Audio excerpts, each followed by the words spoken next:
Good day mga pars, so for today's video ay nandito tayo ngayon sa Boteju. Tara at samahan nyo akong tikman ang masasarap na pagkain dito sa Boteju. Hanap muna tayo na ating mauupuan. So tatlo nga pala kami, kasama ko yung mag-ina na si Cyril at saka si Heidi. So libre nga pala ni Madam to. So first time nating makakain dito sa Boteju dahil kakabukas lang ng store nila dito sa SM Marikina.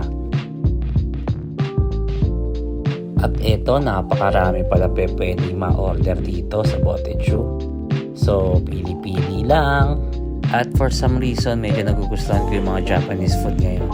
At pagkatapos nga namin umorder, ay tinignan namin kung paano po na-prepare yung mga pagkain dito.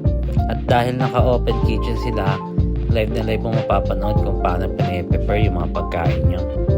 Yan, excited na ako. Ay, nagre-ready na si ate ng mga sushi at ng mga maki. At live natin makikita yung pag-grill ng mga pork nila rito.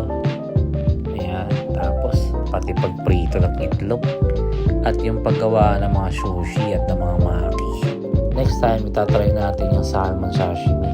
For now, ay magra-rice meal muna tayo kasi medyo napagod tayo sa paglalakad kanina sa mall. At nagpe-prepare na rin pala sila dito yung in-order namin ng takoyaki.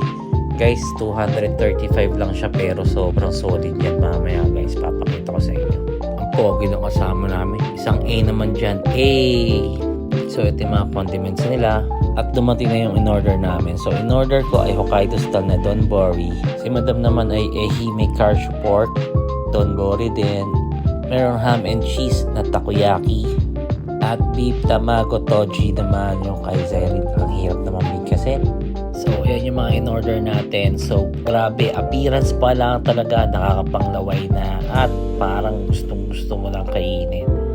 So, ayan, umorder din kami ng miso soup. Tag-isa kami ni Madam Heidi kasi siya lang yung kumakain at saka ako. So, yun, lagyan lang natin ng spice yan kasi medyo gusto ko ng konting spicy at ito, pepper din. Ayan, at nilagyan na rin ni Sai ng tempura flakes yung aming takoyaki. So, ikaw na bahalang maglagay kung gaano karami ang gusto mo.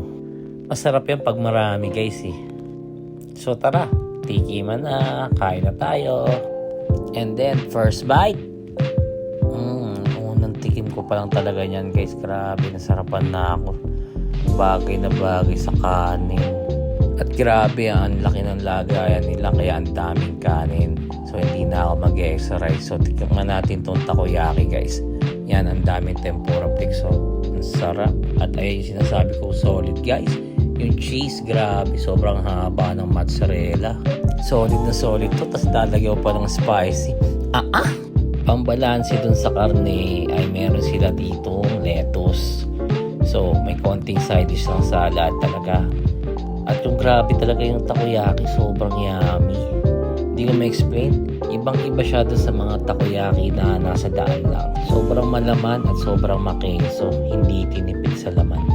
Ito, tikman natin yung paborito nating miso soup. So, yan. Inagad ko na kasi gusto ko yung mainit. So, ayan, binuhat pa nga. Grabe siya. Hinigo pa. Inubos agad. Sarap kasi pagka mainit talaga yung soup. Balik tayo sa rice tsaka dun sa ating donbori na pork grilled pork. Ano ba talaga? Joke lang. Pero napakasarap talaga nito. Nakalagay doon Hokkaido style. So, ganun pala yung lasa ng Hokkaido style na mga grill. So, medyo manamis-namis na medyo may konting alat and medyo oystery. And nagustuhan ko siya kasi hindi siya basta lasang toyo. Kaya ayan, nakita nyo naman, naubos ko. So, ayan, naubos namin lahat ng mga in-orders namin guys dito sa Boteju. So, that's for today's vlog, yung pag-food trip natin dito sa Boteju. So, don't forget to like and share our videos. Also, follow our page and subscribe to our YouTube channel. Thank you for watching. Bye for now.